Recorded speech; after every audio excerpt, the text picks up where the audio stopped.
Bonsoir à tous. Du coup, en cours, ça va être un peu la suite de ce qu'on a vu les dernières fois avec Arnaud et Wim Fuck. Donc Arnaud, vous avez parlé de comment faire des associations entre des événements et des expositions. Mais juste, on a appris à faire une association. Tel événement associé à telle exposition. Ce qu'on va essayer de faire ce soir, c'est vraiment arriver à modéliser cette relation. Et comment est-ce qu'à partir de cette modélisation, on va pouvoir tirer plus d'informations que juste l'association, on va pouvoir faire des prédictions. Est-ce que, par exemple, on verra par la suite. Donc, pour commencer, qu'est-ce que la régression ? Donc, la régression, c'est une méthode statistique qui permet d'analyser les relations entre une variable qu'on veut expliquer, donc une variable dite dépendante, et une ou plusieurs variables qui permettent d'expliquer cette variable à expliquer, qu'on appelle variable indépendante. Par exemple, comme variable dépendante, c'est tout ce que Arnaud vous a parlé la dernière fois, c'est tout ce qui est les événements. Donc ça peut être la survenue d'une maladie, ça peut être un décès. Et les variables explicatives, ça va être ce qu'on appelle communément des prédicteurs ou des facteurs de risque. Donc voilà, on peut modéliser ça comme ça lors d'une régression simple. Donc la régression est dite simple quand il y a un seul prédicteur pour prédire l'événement. Donc là, typiquement, on dit que y est fonction de x.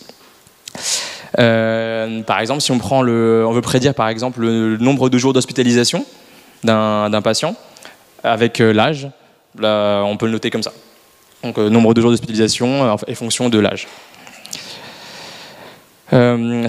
Donc en général, en recherche clinique et en épidémiologie, on aime bien les trucs assez simples parce que ça nous permet de tirer des conclusions plus simplement. Et la relation entre les variables explicatives et la variable à expliquer, on la considère en général comme linéaire. Ça, c'est une relation très très simple et voire même trop simpliste. Et vous allez voir qu'en fait, en général, en médecine, cette simplification, elle est la grande majorité du temps pertinente. Donc voilà, petit rappel du cours du lycée ou même collège, une relation linéaire, ça s'écrit comme ça. Donc on a l'habitude de voir plutôt y égale ax plus b. En statistique, c'est plutôt comme ça que ça se note. Y égale alpha plus bêta x, avec alpha l'ordonnée à l'origine. Qu'on appelle l'intercept. Donc oui, voilà, je vais utiliser beaucoup d'anglicismes pendant cette séance parce que c'est vraiment les termes que vous allez retrouver dans vos logiciels et sur internet, dans les tutoriaux, tout ça. Donc je vais essayer d'employer les termes les plus communément employés. Donc alpha, c'est l'ordonnée à l'origine ou l'intercept, et bêta, c'est le coefficient de la pente de la droite, et on appelle ça le coefficient. Donc voilà comment on peut modéliser ça. Là, ce que vous pouvez voir, on va dire, si on reprend l'exemple de tout à l'heure, en ordonnée, on a donc Y, c'est-à-dire le nombre de jours d'hospitalisation, et en abscisse, on a l'âge, même si vous allez me dire que l'âge, ça ne peut pas être négatif, admettons que c'est l'âge. Et chaque point bleu, ça va représenter un participant, un individu. Et on voit bien que la relation entre les points, c'est pas exactement en ligne. Mais si on approxime cette relation par une ligne, on ne fait pas trop de bêtises non plus. D'ailleurs justement le but de la modélisation, c'est de trouver en fait quelle ligne permet d'approximer au mieux la relation entre y et x. Voilà.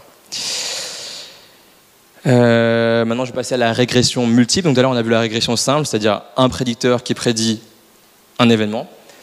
Là la régression multiple, c'est pareil que tout à l'heure, sauf que cette fois-ci, au lieu d'avoir un seul prédicteur, on va en avoir plusieurs. Donc c'est ce qui va nous intéresser le plus souvent, parce qu'on peut rarement expliquer un événement par un seul facteur. Là, ce qu'on peut voir ici, c'est que pour chaque x, il faut considérer ça comme un prédicteur, et donc à chaque prédicteur, on a un bêta associé, un coefficient associé. Encore une fois, je vais mélanger pas mal de fois les mots bêta, coefficient, parce que dans l'argot, entre guillemets, on parle souvent de bêta. Voilà.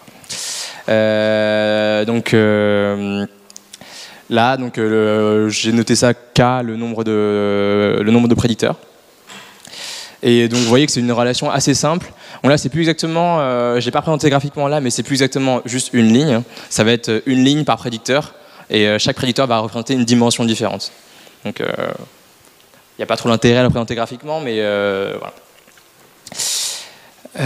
Donc, si on prend l'exemple de tout à l'heure, on veut toujours prédire le nombre de jours d'hospitalisation d'un patient qui arrive à l'hôpital, et cette fois-ci, comme variable explicative, on va prendre l'âge et le fait d'avoir une infection ou pas. Donc voilà, donc on a bien l'alpha plus l'âge fois son coefficient, plus le fait d'avoir une infection ou pas fois son coefficient. Ça me permet d'introduire une autre notion ici, qui est la notion de type de variable. Les variables que vous allez étudier peuvent être soit continues, soit catégorielles.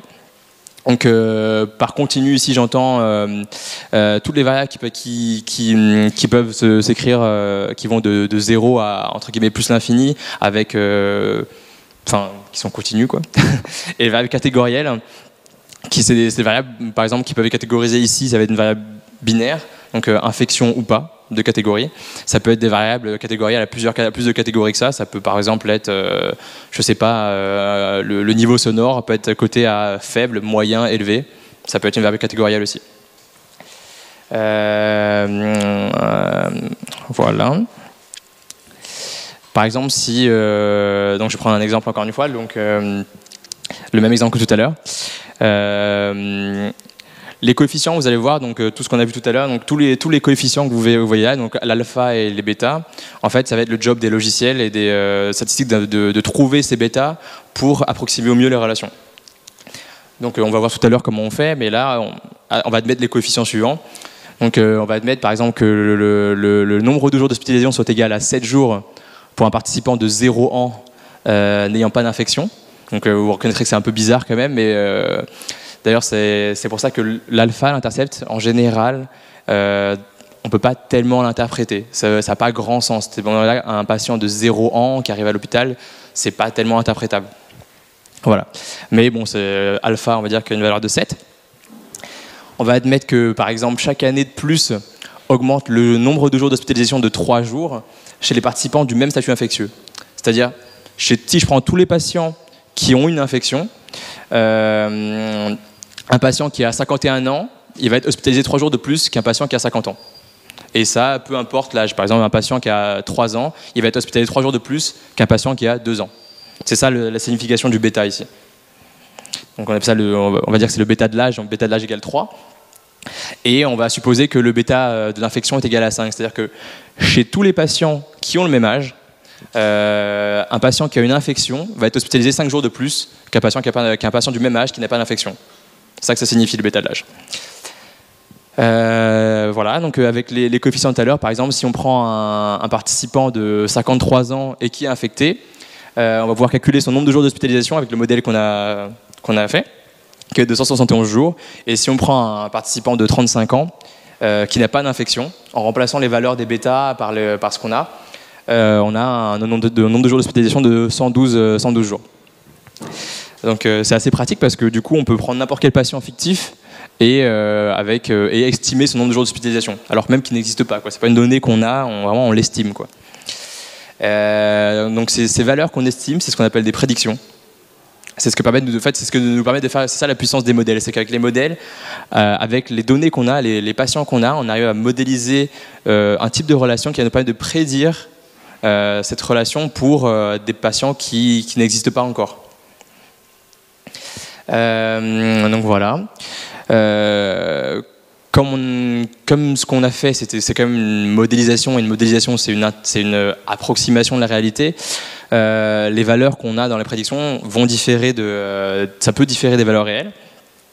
Et l'objectif, c'est donc de déterminer à l'intercept et des coefficients qui permettent que les prédictions soient le plus proches possible de la réalité. Donc là, j'ai changé un peu la notation, c'est petit a et petit b au lieu de alpha et bêta. En fait, ça c'est la bonne notation entre guillemets, c'est parce qu'en fait, alpha et bêta, ça se réfère à des valeurs qui sont réelles, c'est des vrais coefficients, alors que a, petit b, c'est des valeurs qui sont estimées. Mais vous allez voir qu'il y a des amalgames partout, et en général, on garde la notation alpha-bêta dans toutes les situations. Donc vous étonnez pas, enfin, vous allez trouver sur internet des alpha et des bêta, quoi. Ça va être ça. Je vais passer très rapidement dessus, mais globalement pour estimer, par exemple, dans le cadre de la ligne qu'on a vue tout à l'heure, pour estimer la ligne qui passe par qui approxime le mieux la distribution.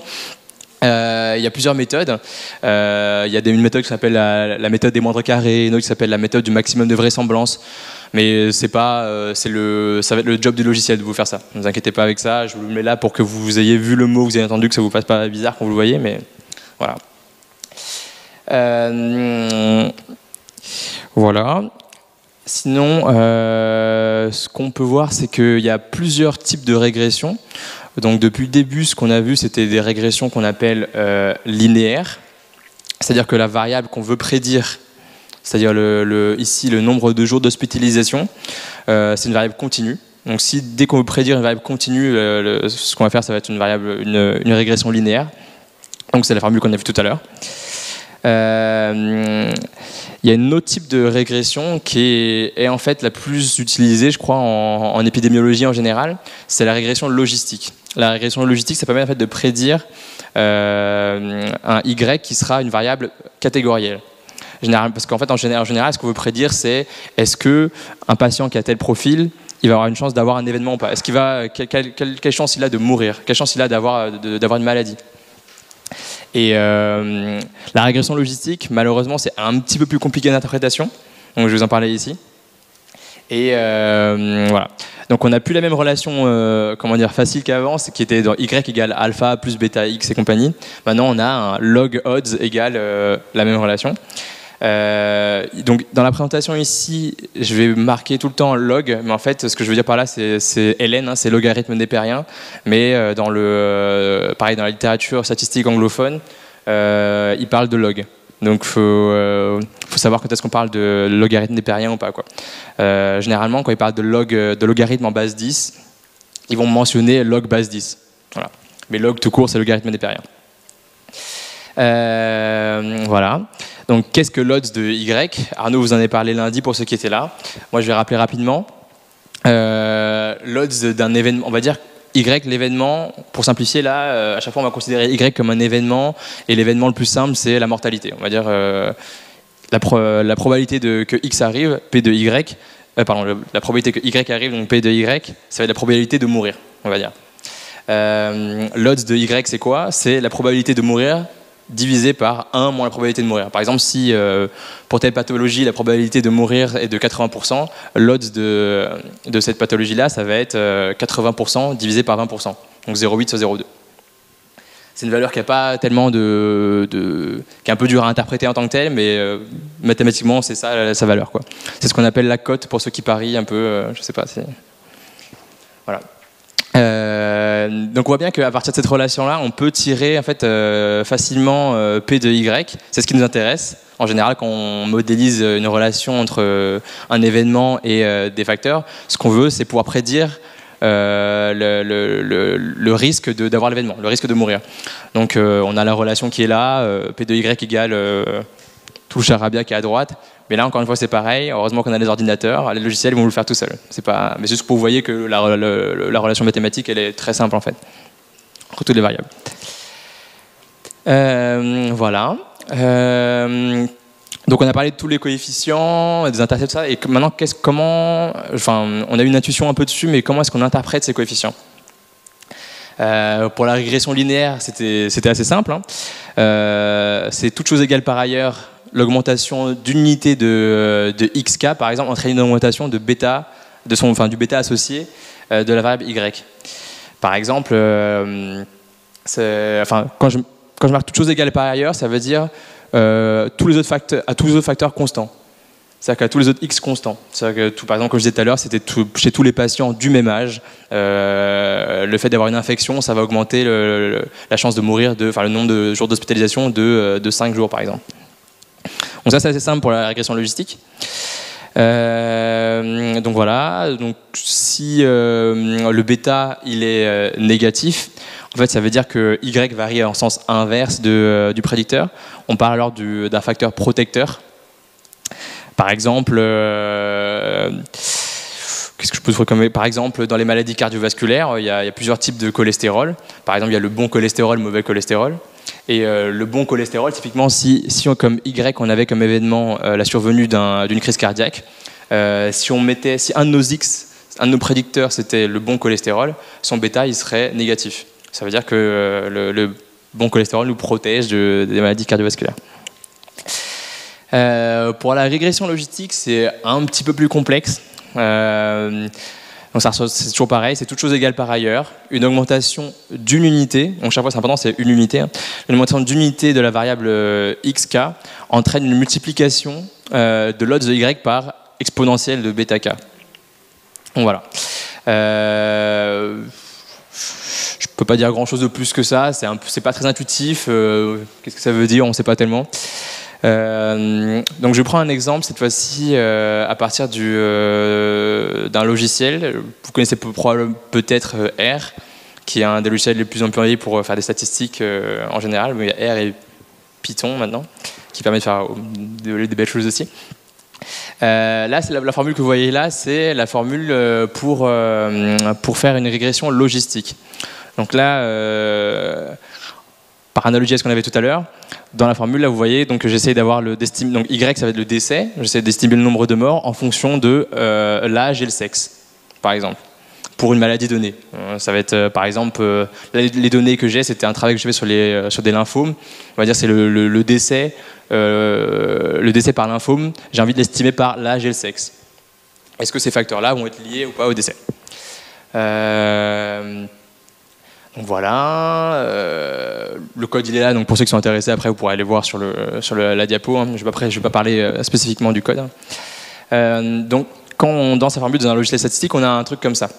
Ça fait beaucoup de chiffres, ça fait beaucoup de mots, on ne comprend pas grand chose au début, c'est un peu brut quoi. Donc on va essayer de déchiffrer tout ça. Là on reconnaît le mot coefficient, donc on sait ce que c'est un coefficient, donc c'est cool. Là, dans la colonne estimate, c'est l'estimation du coefficient lui-même, donc c'est l'estimation du bêta. Et là, on voit, pour l'âge, on a un bêta. L'âge ici, donc dans notre modèle, l'âge, c'est une variable continue, parce qu'on peut avoir 1 an, 1,5 ans, 1,52 ans, enfin, c'est une variable continue, quoi. Et le sexe qu'on voit ici, avec le bêta qui lui est associé, le sexe, pour le coup, c'est pas... Quoique, on pourrait dire que c'est continu, il n'y a pas... Tout dépend de ce qu'on pense de la théorie des genres ou quoi, mais voilà. Traditionnellement, en médecine, on classifie ça comme homme ou femme. Et en général, on code en fait 0 pour homme, 1 pour femme. Ça c'est comment dire, la tradition internationale. En France par exemple, les traditions ça va être de coder 1 pour homme, 2 pour femme, mais le plus important c'est que l'écart entre les deux facteurs soit de 1. C'est juste ça, le reste on s'en fout un peu. Voilà, et puis bon, pour honneur aux dames, donc on leur met un point de plus. Donc on a vu que pour la régression logistique, ce qui nous intéressait c'était pas le coefficient lui-même mais son exponentielle. Donc là, c'est juste une petite formule pour calculer l'exponentielle. Là, je calcule l'exponentielle des coefficients de ma régression logistique. Voilà, et donc j'ai les deux coefficients là. Enfin, pardon, l'exponentielle des coefficients là. Donc ça s'interprète comme ça. Pour un sexe fixé, donc pour les personnes du même sexe, l'odds de mourir est multiplié par multiplié par l'exponentielle du coefficient qu'on a là, par année de vie.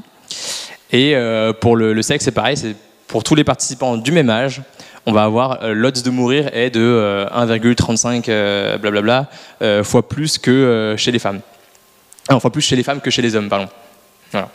Parce que si on revient à l'équation de tout à l'heure, avec les bêta et les x, le fait d'être un homme, ça fait que le x est égal à 0 et du coup le bêta est nul. Et si le fait d'être une femme, le x est égal à 1 et du coup en fait c'est pour ça qu'on a ça. Voilà, donc si je reprends la phrase que je viens juste de marquer là, on va essayer de décortiquer un peu plus la phrase pour lui donner un sens. Pour les personnes du même sexe, l'odds de mourir est multiplié par 1,0155 par année de vie. À partir de cette information-là, on peut par exemple vouloir se poser comme question quelle est la différence de probabilité de mourir entre un homme de 50 ans et un homme de 51 ans. Donc le modèle, ce qu'il va faire, c'est ça. Il va calculer, avec la formule qu'on a vue tout à l'heure, le log odds d'un homme de 51 ans, qui va être égal à ça, et le log odds d'un homme de 50 ans, qui va être égal à ce que vous voyez là. Quand on fait la soustraction des deux, donc l'un au moins l'autre, on a les intercepts s'annulent et le terme pour le sexe s'annule, et du coup on n'a plus que bêta, le bêta qui correspond à l'âge. On fait un rapport de tout ça, globalement log de A moins log de B c'est égal à log de A sur B, donc ça nous donne cette relation là, et c'est ce qu'on appelle en fait l'odds ratio. Vous allez beaucoup entendre parler d'odds ratio, et c'est ça l'odds ratio. Donc l'odds ratio c'est l'exponentielle de bêta au final. Donc, voilà, donc on avait les coefficients, c'était les bêta, l'exponentielle de bêta on les appelle les odds ratio dans le cadre de la régression logistique. Voilà. Lorsque l'odds ratio c'est un peu dur à interpréter, et du coup on aime bien quand la prévalence de l'événement étudié, c'est-à-dire que la fréquence de l'événement étudié est faible dans la population, il n'y a pas de limite fixe pour ce que ça veut dire faible, hein, mais en général quand la maladie ou l'événement a une fréquence inférieure à 20%, on peut se dire qu'on peut estimer l'odds ratio comme un risque relatif. Et un risque relatif, c'est beaucoup plus simple à exprimer, à interpréter. Ça veut dire que, par exemple, l'odds ratio, par exemple là, c'était quoi? C'est l'odds ratio de l'âge. On va pouvoir dire que pour un sexe donné, les individus de n plus 1 ans ont 1,0155 fois plus de chances de mourir que ceux qui ont n ans. Donc ça c'est facile à comprendre ça. Ils ont exponentielle de bêta fois plus de chances de mourir que ceux qui sont que les autres. Voilà, donc un odds ratio, comment ça s'interprète? Ça va être des petits rappels de la dernière fois, mais que ça vous rentre dans la tête. Un odds ratio qui est égal à 1, c'est-à-dire que le prédicteur il a aucun effet sur l'événement à étudier. Parce que si quelqu'un un homme a une fois plus de chances de mourir qu'une femme, ça ne veut rien dire. Enfin, a eu la même chance de mourir, quoi. Par contre, si l'odds ratio il est différent de 1, là, on peut dire que la variable x a un effet sur P de y. Et si l'odds ratio il est inférieur à 1, ça veut dire que x est le prédicteur il est protecteur envers l'événement. Et si l'odds ratio il est supérieur à 1, on va pouvoir dire que du coup le prédicteur c'est un facteur de risque de développer l'événement. Voilà. Par contre, les odds ratios qu'on a via le modèle, ça reste toujours des estimations. Donc comment est-ce qu'on détermine si les odds ratios qu'on a estimés sont vraiment différents de 1? Parce que le but c'est de montrer qu'un odds ratio est différent de 1. Donc comment est-ce qu'on sait ça? Donc on n'a pas fini d'étudier l'output de la formule, et ce qu'on voit dans la colonne PR entre parenthèses supérieure valeur absolue de Z, en fait c'est ce qu'on appelle, c'est ce dont Arnaud vous a parlé lundi, c'est les p-valeurs, les p-values, les petits p, voilà, c'est ça. Et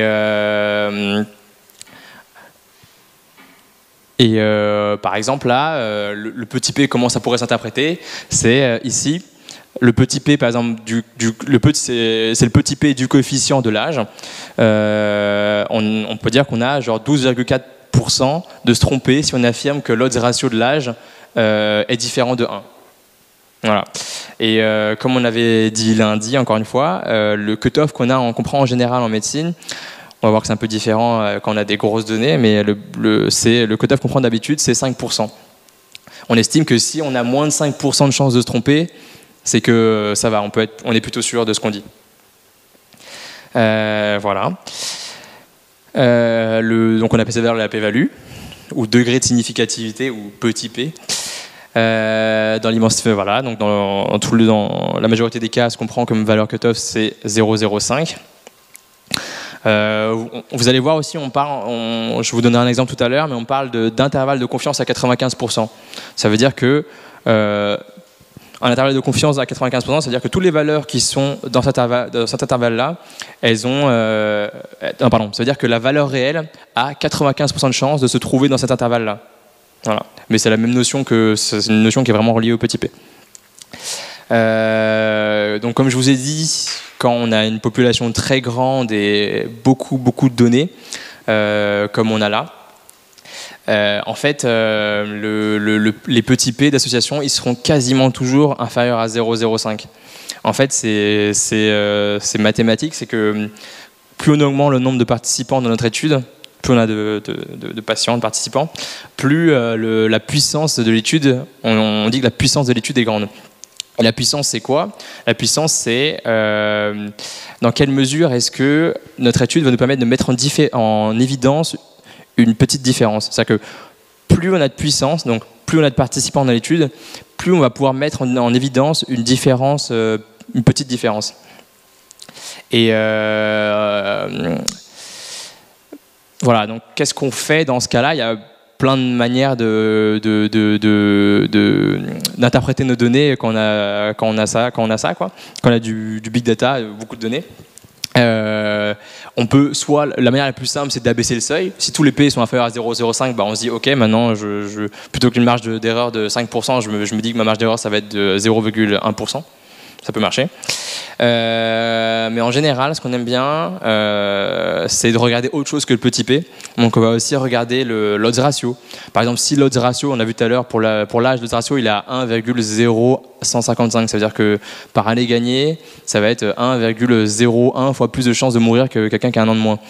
En soi, ça ne veut pas dire grand-chose, on s'en fout un peu, c'est pas très différent de 1 en fait. Alors que si l'odds ratio il avait été de 10, chaque année que je gagne, bah, j'ai 10 fois plus de chances de mourir, là ça veut dire quelque chose. Donc voilà, on va regarder la valeur elle-même de l'odds ratio et on va regarder l'intervalle de confiance. S'il est grand ou s'il est très large, ça veut dire que ce qu'on a finalement, l'odds ratio qu'on a, il est très peu précis. Et si l'intervalle est tout petit, ça veut dire que notre odds ratio est quasiment proche de la réalité, quoi. Voilà. Donc tout ça c'était dans le cadre de la régression logistique. Donc c'est vraiment comment est-ce qu'on associe un événement à plusieurs prédicteurs, comment on fait ça, mais sans notion d'évolutivité dans le temps ou pas. C'est vraiment comment est-ce que j'associe l'attention au risque de développer une maladie cardiovasculaire, mais sans notion de suivi, sans notion de temps. Or, en médecine, ce qu'on aime bien en général, ce qu'on a de manière générale, c'est ce qu'on aime dans l'idéal, ce qu'on voudrait avoir, c'est un suivi participant. C'est-à-dire que si je prends attention à un participant à tel âge, à 50 ans, quel est son risque de développer une maladie cardiovasculaire 10 ans plus tard ou 20 ans plus tard. Voilà. Et le modèle de régression logistique ne permet pas de prendre en compte ces données-là.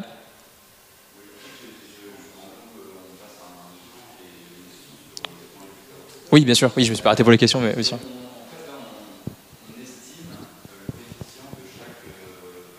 Ouais.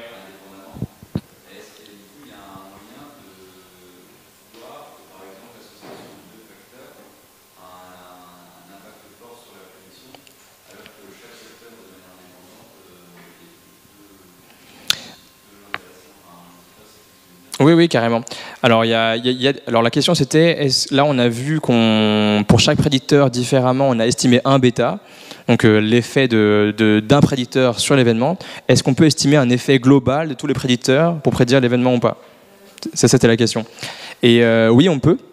Donc déjà, pour corriger un peu ce qui a été dit, effectivement j'ai oublié de parler de ça, mais le fait de mettre tous les facteurs dans le même modèle, c'est ce qu'on appelle c'est ce qu'on appelle un ajustement d'un facteur parmi les autres. Par exemple, si j'avais mis dans le modèle d'avant, si j'avais mis que l'âge, le bêta il aurait été différent.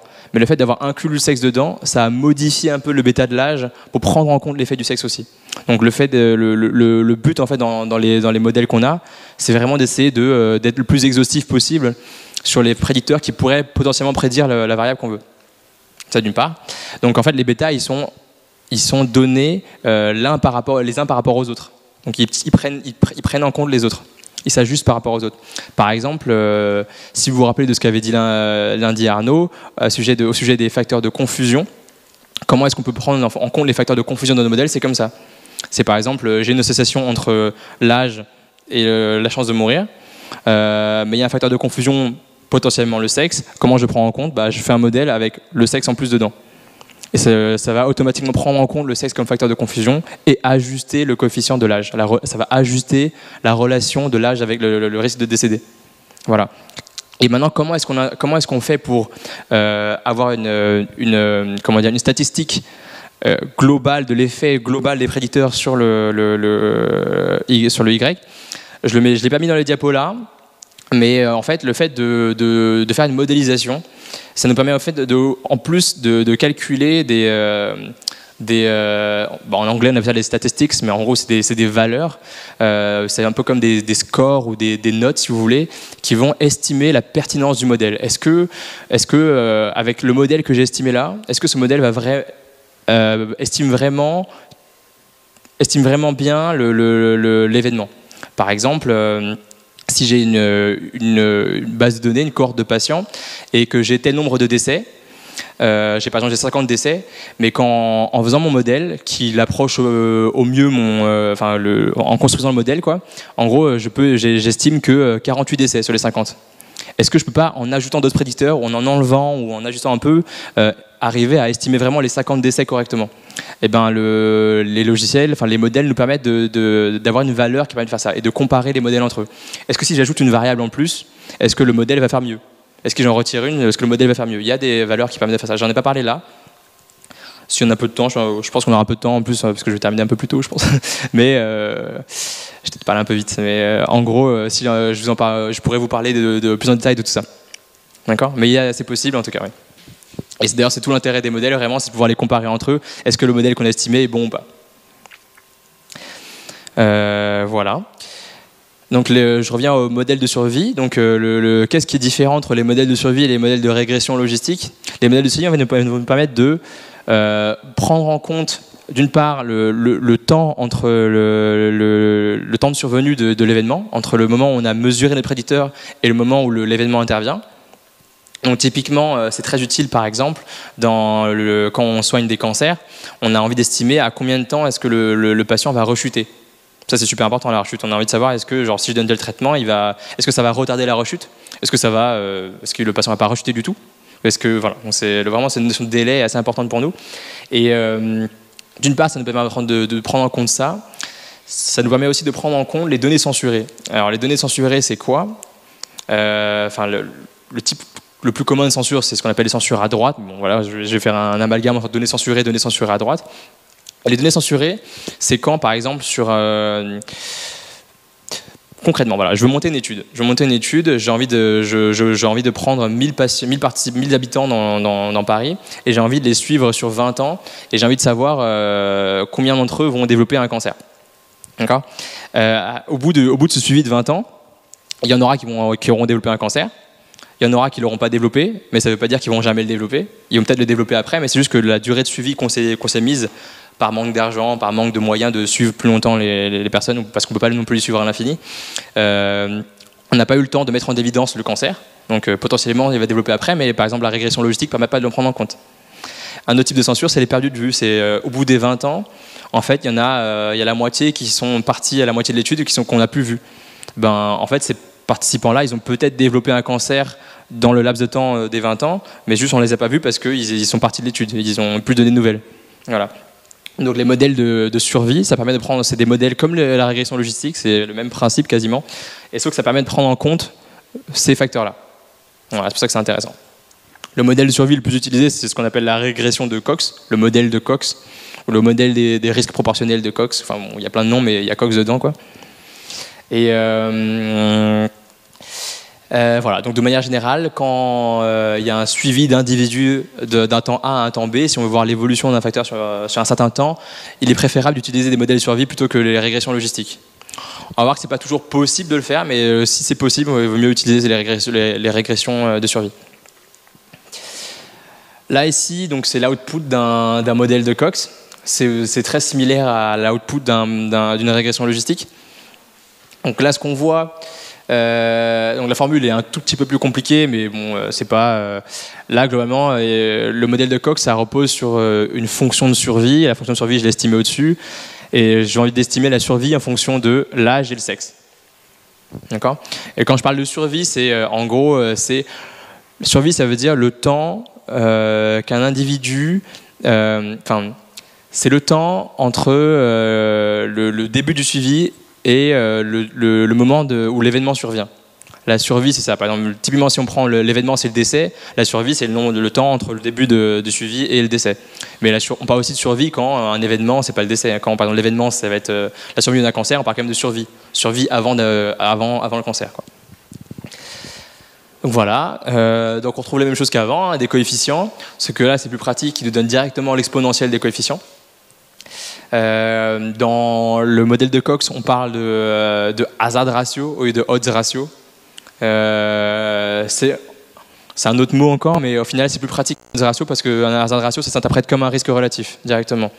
C'est-à-dire que là, dans le exp coef, c'est-à-dire l'exponentielle du coefficient, donc le hazard ratio, là je sais que dans mon modèle, l'âge, quelqu'un qui a un an de plus, qui a 51 ans, il a 1,013 fois plus de chances de mourir qu'un mec qui a 50 ans. Voilà, c'est très facile à interpréter directement. Voilà. Ici, est-ce que je l'ai mis là? Donc là, ce qu'on a en plus comme information directement, c'est l'intervalle de confiance. L'intervalle de confiance, on aurait pu le calculer avant par... je sais pas si je peux faire ça. Le SE ici, c'est ce qu'on appelle l'écart type, le déviation standard ou standard deviation. Et à partir de ça, on peut calculer en fait l'intervalle de confiance. L'intervalle de confiance, comme j'avais dit tout à l'heure, c'est l'intervalle dans lequel la vraie valeur a 95% de chance de se trouver. Donc par exemple ici je vois l'intervalle de confiance il est compris entre 0,99 et 1,03. Voilà, donc cet intervalle de confiance là, comme je l'ai dit tout à l'heure, il a un lien avec le petit p. Pourquoi? C'est-à-dire que le petit p c'est ce qu'on voit au-dessus ici, et on voit bien que enfin on le voit là, mais en gros la règle générale c'est si l'intervalle de confiance il comprend 1, le p il sera pas significatif, le p il sera supérieur à 0,05. Donc, parce que là, comment on interprète ça, c'est l'intervalle de confiance, il est en dessous de 1, c'est-à-dire qu'en fait, l'âge, finalement, le coefficient, il a des chances de trouver en dessous de 1 au final. Il a des chances de trouver en dessous de 1, il a des chances de trouver au-dessus de 1, on ne sait pas trop. Donc, à partir du moment où l'intervalle de confiance, il comprend 1, on dit qu'on peut rien conclure. Voilà. Oui ? Oui.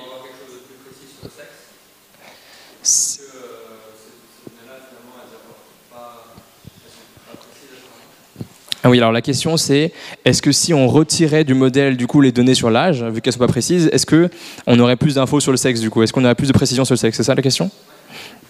Alors la question c'est, la réponse c'est plus ou moins. Non, mais, en fait, donc ce qu'on fait, alors non, la réponse ce serait non, c'est on n'a pas plus d'infos, c'est-à-dire qu'en gros, le fait d'inclure le sexe dans le modèle, ça donne une info entre guillemets plus précise sur l'âge. Mais effectivement, là, on voit que l'âge n'a aucun effet dans le tas. Donc, on pourrait le retirer dans les faits en retirant le sexe, l'âge, le coefficient du sexe, il serait pas beaucoup modifié. Il serait pas beaucoup modifié. Et de manière générale, on essaye, il y a un principe en statistique qu'on appelle le principe de parcimonie, c'est qu'on essaye vraiment de mettre le moins de prédicteurs possible, et enfin on essaie d'avoir la meilleure estimation possible avec le moins de prédicteurs possible. Donc typiquement tous les facteurs un peu inutiles, on aura tendance à les retirer, si on peut, si ça ne change pas grand-chose, si ça ne change pas non plus tellement l'interprétation. Ça c'est dans la majorité la règle générale, mais il y a beaucoup de cas où par exemple même s'il n'y a pas d'effet, il y a plein d'études qui ont montré que, par exemple, l'âge a un effet sur le décès, et du coup, par cohérence avec toutes les autres études, on va mettre quand même l'âge dans notre modèle. Parce qu'on sait donc, que ça a un effet, et donc peut-être que là, l'effet de l'âge qu'on n'a pas réussi à montrer, c'est juste parce que nos données sont aberrantes. Nos données ne sont pas les bonnes, ou des choses comme ça. Du coup, par cohérence avec tout ce qui a été publié avant, on va le mettre quand même dans le modèle pour ajuster sur l'âge. Voilà. D'autres questions? Oui? Oui. Oui. Alors la question c'était répéter un petit peu l'explication de l'intervalle de confiance. Et effectivement j'étais un peu rapide dessus, mais en gros l'intervalle de confiance qu'on voit là, c'est l'intervalle de confiance, on dit que c'est l'intervalle de confiance du hazard ratio. Donc c'est l'intervalle de confiance de exp coef. D'accord ? L'intervalle de confiance à 95% de chance, ça veut dire que la vraie valeur de exp-coef, c'est-à-dire la vraie valeur du hazard ratio, elle a 95% de chance de se trouver dans l'intervalle qui est là. Dans lower 95, c'est la borne inférieure de l'intervalle de confiance. Dans upper 95, c'est la borne supérieure de l'intervalle de confiance. D'accord ? Donc on voit bien que si l'intervalle de confiance il comprend 1, c'est-à-dire que la borne inférieure elle est inférieure à 1 et la borne supérieure elle est supérieure à 1, ça veut dire qu'on prend le risque que la vraie valeur du hazard ratio elle soit à cause de la chance ou à cause de la fluctuation d'échantillonnage, elle soit égale à 1. Il y a une chance qu'elle soit égale à 1. Parce que dans notre intervalle de confiance, elle le comprend 1. Et nous, on ne veut pas ça. Nous, quand on veut conclure à ce que l'odds ratio il est différent de 1, il est supérieur à 1 ou inférieur à 1, on a envie de conclure avec assurance que oui, il est dans plus de 95% des cas supérieur à 1 ou inférieur à 1. C'est pour ça qu'on veut exclure 1 de l'intervalle de confiance. Voilà. Après, l'intervalle de confiance à 95%, comme je disais tout à l'heure, c'est une valeur, c'est ce qu'on utilise tout le temps, mais c'est arbitraire. C'est-à-dire qu'on pourrait, si on veut, prendre un intervalle de confiance à 99%, rien ne nous empêche de faire ça. Mais en général, en recherche médicale, on fait le cut-off de 5% et de 95% est pris parce que, avec les données qu'on a dans les études classiques, si on prenait un cut-off plus grand, en fait, on n'arriverait pas à démontrer ça avec les données qu'on a. Avec le peu de données qu'on a, on n'arriverait pas à démontrer que c'est différent de 1. Voilà. Alors qu'avec toutes les données qu'on a là, potentiellement, on peut le montrer. D'autres questions ? Donc voilà, c'est fini. Mais en conclusion, la régression statistique, donc ça permet, en plus de juste dire qu'il y a une relation ou pas entre des prédicteurs et un événement, ça va nous permettre d'estimer la force de la relation entre les variables explicatives et la variable expliquée. Ça nous permet, donc, comme la question posée tout à l'heure, ça va nous permettre aussi d'estimer d'autres chiffres qui nous permettent d'évaluer l'adéquation du modèle ou pas. Est-ce qu'un modèle est meilleur qu'un autre ou pas pour estimer ce qu'on veut. Ces estimations, donc, intercepts et coefficients, ça dépend du choix du type de modélisation. Donc c'est important de savoir si on fait une régression logistique, si on fait une régression de survie, donc de régression de Cox. Il y a d'autres types de régressions aussi d'ailleurs, de survie. Ou si on fait une régression linéaire selon le type de variable qu'on a. Donc c'est des choix qu'on doit faire en amont. Et c'est important donc de choisir un type de modèle qui est adapté à nos données. Donc c'est vraiment, avant de se lancer dans l'analyse des données, c'est vraiment important de faire des analyses descriptives, de faire des histogrammes pour voir un peu à quoi ressemble la distribution de nos données, de regarder un peu à quoi ressemble, vraiment regarder nos données avant de se lancer dans la modélisation mathématique. Et là, j'en ai pas parlé ici parce que c'est des choses que vous pourrez trouver facilement sur Internet ou voilà. Mais c'est que avant de conclure sur un modèle, sur les résultats d'un modèle, parce qu'en fait, en gros, les logiciels, vous pourrez leur balancer n'importe quel modèle, ils vont vous faire les calculs, mais ils vont pas forcément vous vérifier que le modèle est bien adéquat. Et en fait, dans l'élaboration de chaque modèle, il y a des hypothèses qui sont sous-jacentes. Par exemple, quand on fait une régression linéaire, l'hypothèse forte qu'on a, c'est que la régression, elle est bien linéaire, enfin la relation, elle est bien linéaire entre les variables explicatives et les variables expliquées. Parfois, c'est pas le cas. Parfois, l'approximation je vous ai dit que dans la majorité des cas, on pouvait approximer ça par une relation linéaire, mais parfois, c'est pas le cas.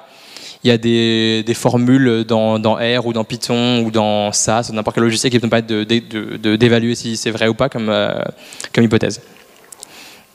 Donc voilà, je vous ai mis en exemple ici, par exemple, pour les modèles de Cox et les régressions logistiques, c'est important de déterminer la log linéarité. Bon, c'est comme la linéarité, sauf que c'est en logarithme, quoi. Voilà, donc merci de votre attention. Si vous avez des questions...